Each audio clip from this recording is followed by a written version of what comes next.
Assalamu alaikum, both of you gentlemen. It has been quite an informative and revealing press briefing indeed.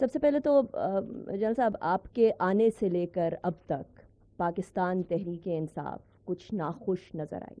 آپ نے رات کی تاریکیوں کی ملاقاتوں کی بات کی ہے اور رات کی تاریکیوں کی ملاقاتوں کے اندر کچھ معاملات اچھے اور اگلی صبح کو معاملات خراب ہوتے ہوئے دیکھے. اس کی کیا وجہ ہے کہ رات کی تاریکی کے اندر ملاقات ہوتی ہے تو بات ٹھیک ہوتی ہے؟ کیا کوئی ہرڈل ہے؟ کیا کوئی ایسی رکاوٹ ہے جو آپ دیکھ رہے ہیں کہ تعلقات بہتر نہیں ہو پا رہے؟ دوسرا، اس کے ساتھ ساتھ یہ جو ملاقاتیں چل رہی ہیں اس کے اندر ہم لوگوں نے ابھی کل ایک این او سی کے لیے ڈی سی اسلام آباد کو پاکستان تحریک انصاف نے اپنی نیکسٹ فرائیڈے کو جو آئیں گے اس کے لیے ایک این او سی مانگنے کے لیے لیٹر لکھا ہے. اس کے اندر اسپیسیفکلی سبجیکٹ میں لکھا گیا پیسفل پبلک گیدرنگ اینڈ سٹ ان. کیا آپ کے پاس اطلاعات ہیں کہ واقعی میں اور رات کی تاریکیوں میں بھی کیا اس بارے میں کوئی یقین دہانی کروائی گئی ہے کہ یہ جو سٹ ان ہے یہ پیسفل ہی ہوگا یا نہیں ہوگا؟ آپ کی اس پہ کوئی بات چیت ہوئی؟ جناب صاحب، ہم لوگ Arshad Sharif D G I S P R, ہم ارشد شریف کی وفات پہ بہت سارے سوالات سن رہے ہیں. حکومت کی سمت سے بھی ہمیں سوالات سننے کو مل رہے ہیں، جوابات بڑے کم ہیں، بہت کم تعداد میں ہیں. آپ نے جو سوالات اٹھائے ہیں بڑے پرٹیننٹ، بڑے امپورٹنٹ ہیں، لیکن ایسا لگتا ہے کہ ان سوالات کے پیچھے جوابات بھی کچھ حد تک آپ کو معلوم ہیں. آپ نے 4 نام لیے، خرم احمد، وقار احمد، سلمان اقبال جو کہ ایئر وائی کے سی ای او، اور عماد یوسف. ان کا آپس کا کنیکشن، اور ساتھ ہی ساتھ آپ نے جو خرم احمد اور وقار احمد کی بالخصوص بات کی ہے، اس کے حوالے سے آپ کے پاس جو اطلاعات ہیں would you be able to share that with us تاکہ کچھ کلیئرٹی آئے فیملی کو بھی، دوست احباب کو بھی، اور جرنلسٹ کمیونٹی کو بھی؟ جس طرح کہا کہ it is too early to say anything on that. Yes, we have information. لیکن وہ انفارمیشن ابھی اس فارم میں نہیں ہے کہ اس کو آپ سب کے سامنے رکھا جا سکے. دیر آر کنیکشن، سب کچھ ہے، اس کو تھرو پراپر مینس انکوائر کر کے اسٹیبلش کر کے فیکٹس کو اسٹیبلش کر کے اور اس کے بعد سامنے لایا جائے گا. اسی لیے میں نے کہا کہ اب تک کی جو انفارمیشن ہمارے پاس آئی ہے اور جن کو ہم بڑے وثوق کے ساتھ جو چیز آپ کے ساتھ شیئر کر سکتے تھے ابھی ہم نے وہ شیئر کی ہے. Connecting the dots will take some time, they are being connected, and اسی لیے میں نے یہ سوالات اٹھائے کہ ان سوالات کے جواب کے بغیر ایک لاجیکل کنکلوژن تک ہم نہیں پہنچ سکتے اس انسیڈنٹ کے بارے میں. And that is all I would like to say right now.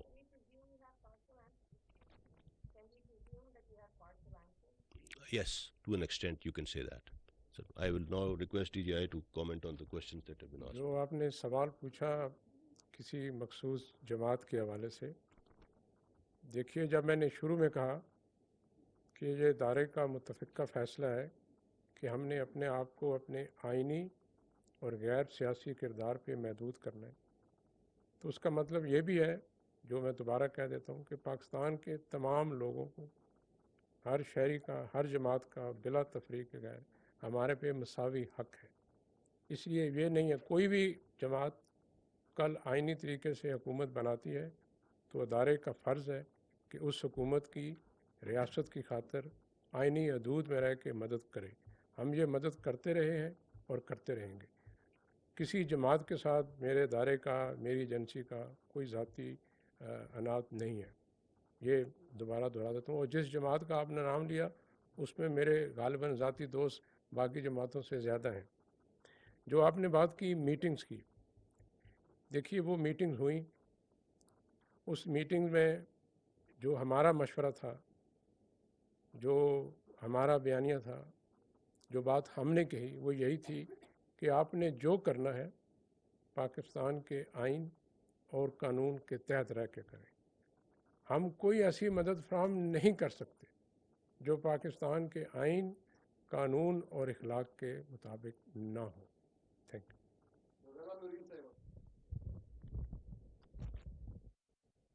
السلام علیکم سر، غزالہ نورین، سنو ٹی وی سے.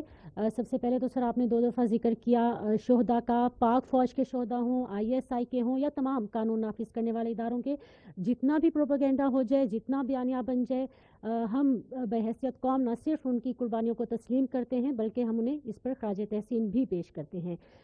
سر کوشچن میرا یہ ہے کہ ارشد شریف مرحوم صاحب کے حوالے سے گفتگو ہو رہی ہے, جو ایک کمیٹی تشکیل دی گئی ہے اس پر بھی بہت سارے سوالات اٹھ رہے ہیں. یہ کہا جا رہا ہے کہ اس میں ایسے افراد شامل ہیں جن پہ بالخصوص ان کی فیملی کے لوگ بھی مطمئن نہیں ہیں. اور دوسرا سر, یہاں پر میرے کولیگ نے سوال کیا تھا, اس پر بھی آپ نے کہا تھا کہ وقت سے پہلے کوئی ایسی بات نہیں کرنی چاہیے. تو جو رانا ثناء اللہ صاحب نے, جو وزیر داخلہ ہیں, انہوں نے اس حوالے سے جو بیان دیا اس میں بھی انہوں نے سونے کی سمگلنگ کے حوالے سے کچھ گفتگو کی. تو کیا آپ نہیں سمجھتے کہ اتنے سینسٹیو ایشو پر بات کرتے ہوئے ہر ایک کو سوچ سمجھ کر بولنا چاہیے اس حوالے سے؟ تھینک یو سو مچ. یہ آپ نے بالکل ٹھیک کہا. میں رانا ثناء اللہ صاحب نے جو بات کی اس کے اوپر کامنٹ نہیں کر سکتا. It is his prerogative. He is Interior Minister of Pakistan, and I'm sure he has some information that he's talking about. As far as committee, جو انکوائری کمیٹی کا آپ ذکر کر رہی ہیں, دیکھیے اس میں جہاں تک مجھے پتہ ہے جو سوال انفیکٹ تھوڑا بعد میں اٹھا, ہم نے اس سے پہلے ہی جیسے ڈی جی آئی نے بتایا کہ اپنے ممبرز اس سے نکال لیے تھے. اسی کے اوپر کسی نے کوئی یہ شاید سوال اٹھایا تھا کہ جی جن کے اوپر انگلیاں اٹھ رہی ہیں وہی اس کے ممبر ہیں. تو we even before that comment came, I can tell you for sure, شاید کسی کو معلوم نہیں تھا کہ اس سے پہلے ہم یہ فیصلہ کر چکے تھے اور اناؤنس کر چکے تھے کہ they will be nobody from the agencies, either M I or I S I forming part of that committee. And اس کا ایگزیکٹ وجہ ہی یہی تھی کہ ہم اس کو بالکل شفاف اور غیر جانبدار رکھنا چاہتے ہیں. ٹھیک ہے, تھینک یو. السلام علیکم سر. سر آپ نے پہلے کوشچن کے آنسر میں کہا کہ آپ کی طرف سے ریکویسٹ کی گئی, اور وہ ہم نے دیکھا بھی. اس سے پہلے بھی جب نئے آنے والے آرمی چیف کے کردار کو متنازع بنانے کی کوشش کی گئی, ایک جملہ اچھالا گیا, اس کے بعد بھی ادارے کی طرف سے بڑے غم و غصے کا اظہار کیا گیا اور حکومت کو ایکشن لینے کا کہا گیا. سر کیا وجہ ہے کہ حکومت کی جانب سے پروپیگنڈا مسلسل دوسری سائڈ سے ہو رہا ہے لیکن حکومت کی طرف سے ایکشن کیوں نہیں لیا جا رہا؟ کیا حکومت جو پاپولیرٹی ہے اس کی وجہ سے بیک فٹ پر ہے؟ سیکنڈلی سر, ڈی جی آئی میرا آپ سے سوال ہے سر, ارشد شریف مرحوم کی شہادت سے کہاں پر پاکستان میں کس کو نقصان ہو رہا ہے اور فائدہ سب سے زیادہ کون اٹھا رہا ہے؟ یہ بہت سارے باشعور لوگوں کو سمجھ آ رہا ہے. تو سر جتنا کچھ آپ نے اپنی ساری ڈیٹیلز میں بتایا, اس کے علاوہ ایک کیا شبہ یہ بھی ہے کہ کیا اس میں کہیں پر بھی انڈیا کی طرف سے بھی کوئی کردار ادا کیا جا سکتا ہے؟ سر اس کا کوئی شبہ ہے ابھی تک؟ Thank you. دیکھیے یہ تھرڈ پارٹی انوالومنٹ بالکل ہو سکتی ہے اور nobody can rule that out. And جیسے میں نے کہا جب انویسٹیگیشن ہوگی تو بہت سے حقائق اور سامنے آئیں گے. سو اس کے اوپر ابھی ہم کوئی رائے قائم نہیں کر سکتے as of now, but yes there is a very big possibility کہ اس کے اندر اس طرح کی انوالومنٹ اینمی ہوسٹائل ایجنسیز کی بھی ہو. پہلا سوال آپ نے کیا کیا تھا؟ ہاں, حکومت, دیکھیے حکومت اپنے تئیں جو کچھ کر سکتی ہے وہ کر رہی ہے. پچھلی حکومت کے دور میں بھی بہت پروپیگنڈا کیا گیا تھا ادارے کے خلاف, اور اس وقت بھی ایک جو کچھ حکومت اپنے طور پہ کر سکتی تھی کیا. دیکھیے اس کا سواتھ بہت زیادہ ہے آج کل, جو خاص طور پہ جو سوشل میڈیا کے جو ایک دور ہے, اور اس میں جس طرح سے انفارچونیٹلی چیزوں کے اوپر بات کی جاتی ہے. کہتے ہیں نا, we are living in a post truth era. So half truths کو, فیکٹس کو توڑ مروڑ کے, اوپینین آج کل ایسے لگتا ہے کسی کا ہے ہی نہیں, and everybody has his own facts. That is how things are working today. And unfortunately we don't have any regulations in our country as far as social media is concerned. اس کے لیے حکومت بہت عرصے سے کام کر رہی ہے, اور ہمارا معاشرہ, ہماری we are a very populous country, اور ہماری قوم جو ہماری پاپولیشن ہے اس کا مور دین 65% یوتھ پہ مشتمل ہے. اینڈ یوتھ ہمارا بہت زیادہ کنیکٹڈ ہے because of the communication means available today. So اس چیز کو ریگولیٹ کرنا پڑے گا, انٹرنیشنل نارمز کے تحت کرنا پڑے گا, لیکن کرنا پڑے گا. ادروائز کوئی حکومت اپنے ریسورسز کے اندر اس طرح کے پروپیگنڈا مشین کا مقابلہ نہیں کر سکتی, بیکاز ان چیزوں کے لیے آپ کو بہت ریسورسز چاہیے ہوتے ہیں. سو ہمیں ٹیکنالوجیکلی اپنے آپ کو اکوپ کرنا پڑے گا, اور ہمیں اپنے ریگولیشن بنانے پڑیں گے, اور اپنے جو ہمارے لاز ہیں, ہمارا مسئلہ یہ ہے کہ ہمارے جو ایگزسٹنگ لاز بھی ہیں ان کو بھی امپلیمنٹ نہیں کر پا رہے ہم. سو اس مد میں بہت کام کرنے کی ضرورت ہے. That is what I feel about it. Would you like to say anything? دیکھیے، جو شہید ارشد شریف صاحب پہ تحقیقات ہو رہی ہیں، میں یہی درخواست کروں گا جب تک وہ تحقیقات کسی منطقی نتیجے پہ نہیں پہنچتے ہم اپنی رائے محفوظ رکھیں. جو آپ نے بات کی کہ حکومت کیوں نہیں اداروں کے خلاف جب غیر قانونی بات چیت کی جاتی ہے تو حکومت جواب کیوں نہیں دیتی؟ حکومت جواب دیتی ہے. آپ نے کچھ دن پہلے دیکھا کسی کانفرنس میں اداروں کے خلاف غلط نعرے بازی کی گئی اور غلط زبان استعمال کی گئی. اس کی مذمت وزیر اعظم پاکستان نے بھی کی، اس کی مذمت وزیر قانون نے بھی کی، اس کی مذمت جو ہمارے خارجہ کے وزیر ہیں انہوں نے بھی کی، اور جو پاکستان کے سابقہ صدر ہیں انہوں نے بھی کی. سو میں یہ کہنے کی پوزیشن میں نہیں ہوں کہ حکومت اس کا جواب نہیں دیتی. وہ جواب آپ کی مرضی اور منشا کے مطابق ہے یا نہیں، یہ ایک الگ سوال ہے، لیکن میں یہ نہیں کہوں گا کہ حکومت دانستہ خاموش ہے. Thank you.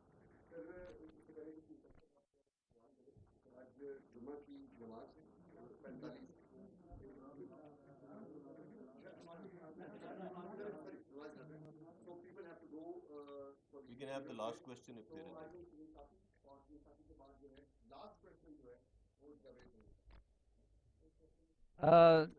پہلا سوال تو D G I S P R صاحب آپ سے ہے کہ اس سے پہلے بھی درجنوں صحافی ٹرائبل ایریاز میں، سوات میں اور بلوچستان میں، کراچی میں وہ قتل کیے گئے. آج تک کسی ایک کے بھی قاتل نہیں پکڑے جا سکے.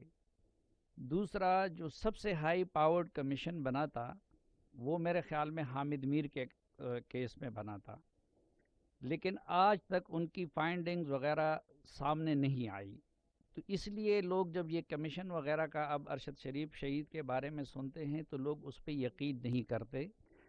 تو ایک تو میرا سوال یہ ہے کہ کیا آپ ہمارے ساتھ اس مطالبے میں اپنی آواز ملائیں گے کہ جو حامد میر یا اس سے پہلے اسد طور اور ابصار عالم وغیرہ کے واقعات ہوئے ہیں اور سلیم شہزاد کے، اس کے فائنڈنگ سامنے لائے جائیں.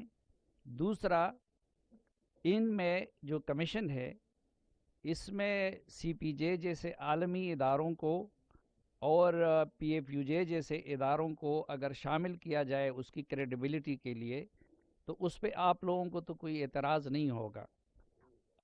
اور یہ جو پہلے میں نے آپ سے عرض چاہیں گے کہ ان کو شامل کیا میں جائے. ڈی جی صاحب ڈی جی ایس آئی سے بھی سوال کروں. ایک سر آج کل ایک لیڈر ہمیں کہہ رہے ہیں کہ جی لفافی ہیں اور یہ صحافت والے لفافے لیتے ہیں. آپ کی ایجنسی کے پاس سارے رپورٹس ہوں گے، تو اگر میرے بارے میں، باقیوں کے بارے میں آپ ہمیں، یعنی میری طرف سے بالکل ریکویسٹ بھی ہے، اجازت بھی ہے کہ ہم میں سے کون کون لفافے لینے والے ہیں اور کون کون نہیں ہیں.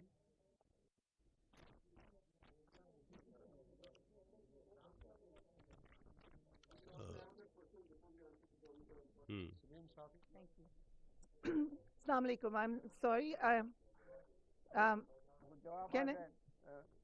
Can I just add my quick question? I came a bit late, so if you've already addressed it, my apologies. But sir, we all know that Arshad Sharif was a very responsible journalist, and we also knew him as somebody who was very close to the establishment. At any point, I'm asking both of you gentlemen, did he contact you saying that he was feeling threatened in Pakistan? Because we would assume that if there was a threat, he would have reached out to you. جیسے میں نے کہا کہ وہ D G آئی نے بھی اس سے پہلے یہ بات کی کہ ہمارے پاس ایسی کوئی انفارمیشن نہیں تھی کہ ارشد شریف صاحب کو پاکستان میں ان کی جان کو کوئی خطرہ تھا، اور میرے ساتھ انہوں نے کبھی کوئی ایسی بات نہیں کی. He was in contact with me, اور میرے ساتھ نہ بھی ہو تو میرے ادارے میں موجود لوگوں کے ساتھ ان کا کانٹیکٹ رہتا تھا. He never came on discuss some thing. اگر کبھی کی ہوتی تو ہم ضرور ان کے ساتھ کھڑے ہوتے، بیکاز میں نے جیسے کہا کہ ادارے کے ساتھ ان کا ایک بہت خاص تعلق تھا، اور جس نوعیت کے پروگرامز انہوں نے پاکستان فوج کے بارے میں کیے، ہمارے شہداء کے بارے میں کیے، وہ ان کا بہت بڑا قرض ہے ہمارے اوپر. سو اس لیے I can say it for sure that he never discussed any such thing with me or anyone in my institution.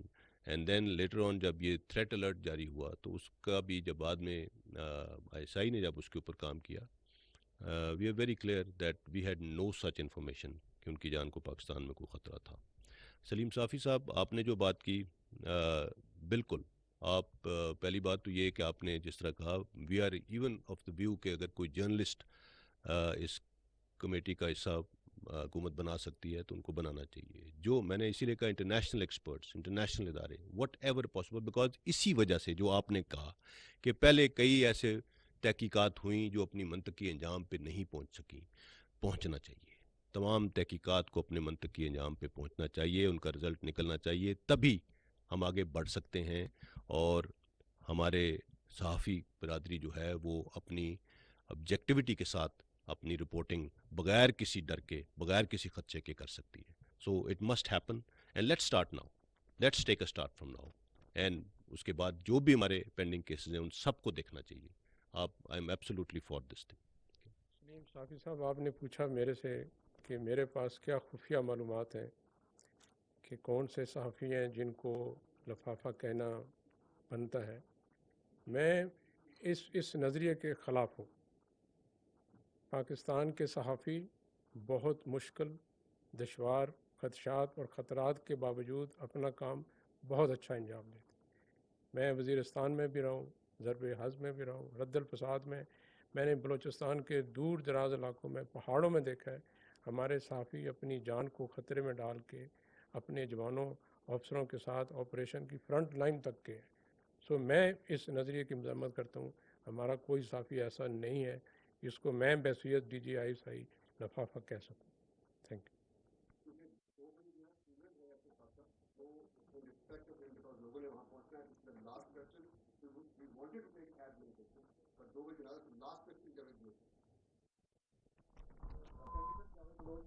Tele vision سے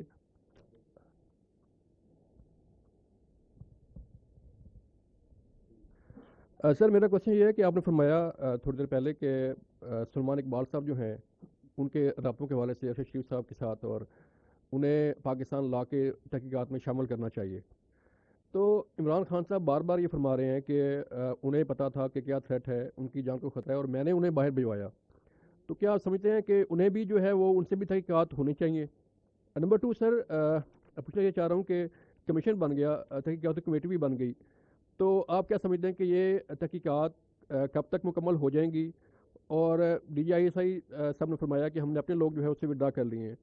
تو سر کیا کمیشن کو جب ضرورت پڑے گی کسی سٹیج پہ ISI کی، تو ISI کیا انہیں مدد فراہم کرے گی اس حصے میں؟ ہم نے اپنے انڈیویجولز اس سے ودرا کیے، لیکن اگر کمیشن کو کسی بھی صورت میں ادارے کی ایکسپرٹیز کی ضرورت پڑی تو ہر ممکن اسسٹنس دی جائے گی. اس میں کوئی دو رائے نہیں ہو سکتی. آپ نے جو پہلا سوال کیا اس کے بارے میں میں پہلے ہی جواب دے چکا ہوں کہ انکوائری کمیشن نے یہ فیصلہ کرنا ہے کہ کس نے اس بارے میں کیا کیا بات کی ہے، اور ان سے اگر وہ ان کو شامل تفتیش کرنا چاہتے ہیں تو کریں.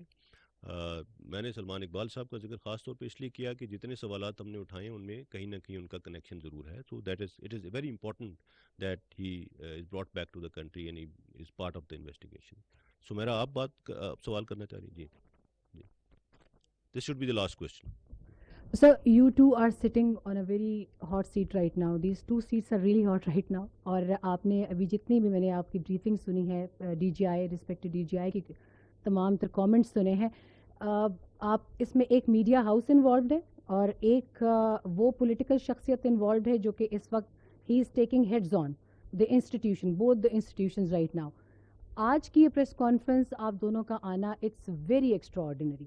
And when you leave this room, and when we are going to leave this room, there will be another chaos. We are expecting another chaos on the social media. تو ابھی کیا آپ نے اس کے ریپریکاشنز آپ کے ذہن میں کیا آ رہے ہیں؟ کیونکہ سوشل میڈیا پہ I'm sure کہ ابھی آپ دونوں کے حوالے سے اس کے اوپر بات چیت ہو رہی ہوگی اور ایک میڈیا کارڈ بھی ہوگا. I hope you understand that کہ ایک میڈیا ہاؤس ابھی سے یہ کہے گا کہ ہمیں آج نشانہ بنایا گیا ہے، تو اس کے ریپریکاشنز کو ہینڈل کرنے کے لیے D G I S P R آپ ویری ریسپیکٹولی آپ سے میرا یہ ہے کہ آپ کے ذہن میں اب کیا ہے آگے کا لائحہ عمل، کیونکہ سلمان اقبال صاحب کا نام لیا گیا ہے، وہ باہر ہیں ابھی ملک میں نہیں ہیں، اور ان کی جو چیٹ کے ہم نے اسکرین شاٹس دیکھے اٹ شوز کہ he was directly involved with everything. Respected D G I, آپ کا آج یہاں آنا از obviously it was discussed by many and it was indeed a very informative session with you۔ آپ کیا سمجھتے ہیں، آپ کو بائی نیم پچھلے سال سے اب تک بہت نشانہ بنایا گیا ہے، تو ڈو یو تھنک کہ آج کی اس پریس کانفرنس سے آپ سیٹسفائی کر پائے ہیں؟ Because the youth is looking at you, جن کے آپ نے ذہن سازی کی بھی بات کی ہے، تو what do you think you are able to cope up with that impression as well? Thank you so much. میرے لیے میری ذات کی کوئی اہمیت نہیں ہے، اگر میری ذات کی اہمیت ہوتی تو میں اس سال کے مارچ میں آپ کے سامنے بیٹھا ہوتا، اور آپ کو معلوم ہے جب سے میں نے یہ منصب سنبھالا ہے میں آپ لوگوں سے بہت کم ملتا ہوں، نہ ہونے کے برابر، اس لیے کہ مجھے اپنی ذات سے فکر نہیں ہے۔ آج جو میں آیا ہوں اس کی جو وجوہات ہیں وہ میں نے آپ کو بتا دی ہیں۔ آپ نے سوال پوچھا کہ یہاں سے آپ اٹھ کے جائیں گے تو سوشل میڈیا پہ بہت شور ہوگا۔ دیکھیے، قوم نے جن فرائض کا بوجھ میرے پہ رکھا ہے اس میں میرے پاس اتنا وقت نہیں ہے کہ میں سوشل میڈیا پہ جو جھوٹ فریب اور گلیز پروپیگنڈا اس کو دیکھوں، and I really don't care, کیونکہ جو قوم نے میرے پہ وزن رکھا ہے، میرے پہ فرائض منصبی ہیں، میری تمام تر توجہ وہ ہے، میری ذات نہیں ہے۔ Thank you. آپ نے کہا میڈیا کارڈ اور repercussions and every thing, obviously there is every action has a reaction, we all understand that and we are aware of that۔ جو آج ہم نے بات چیت کی، میں نے جیسے کہا کہ ہم نے کسی پہ کوئی الزام لگانے کی کوشش نہیں کی ہے، we have just brought the facts out and we have placed them in front of you and it is for you to connect the dots and it is for you to see who is playing a media card and who is running a smear campaign even in the wake of all the facts that we have given today۔ So یہ وہ چیزیں ہیں جن کے اوپر میں سمجھتا ہوں کہ ہمیں آپ کی سپورٹ چاہیے ہوگی، اب آپ اس کو آگے لے کے چلیں گے۔ ہمارے پاس جو ابھی تک تھا وہ ہم نے شیئر کیا، اور ہمارا فیوچر کا جو لائحہ عمل ہے وہ بھی ہم نے آپ کو بتا دیا ہے کہ we are only waiting for the inquiry commission and we have already said کہ ہم چاہتے ہیں کہ اس کو بیسٹ پاسبل ریسورسز دیے جائیں اس کمیشن کو، اس کمیٹی کو، اور بیسٹ پاسبل انوائرمنٹ دیا جائے تاکہ وہ اس کیس کو پوری طریقے سے انویسٹیگیٹ کر کے اس کو حل کر سکے۔ Thank you very much for being here today, we are really grateful, thank you.